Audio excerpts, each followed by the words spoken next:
in San Antonio, was raised in San Antonio, and then we moved up to Chicago.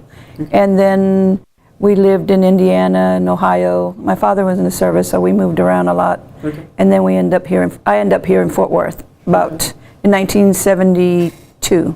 Okay. So I've been here since then. Okay. And what part of Fort Worth? South Fort Worth. South Fort Worth, so around the seminary area? Or? Yes, seminary area. Okay. I married my husband, Agustin Aurelio Durante Jr., Okay. and his parents.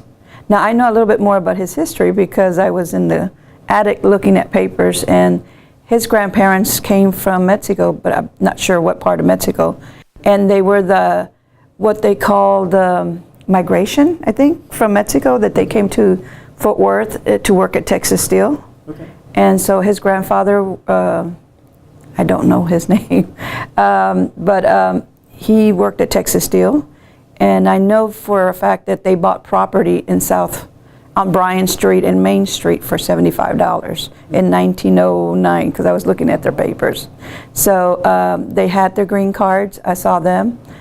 And he married my husband's grandmother, and they had like maybe eight kids.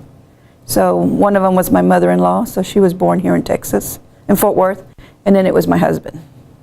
And then they had about 6 brothers and sisters. So we grew up right there by the church, Immaculate Heart of Mary, on Main Street. I mean, they grew up by Main Street. Okay.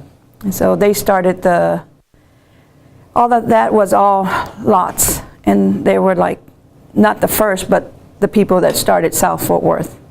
Okay. So that's their history. Okay. And what was the name of the church? Immaculate Heart of Mary. Okay. They were all baptized there, and they were all members of that church.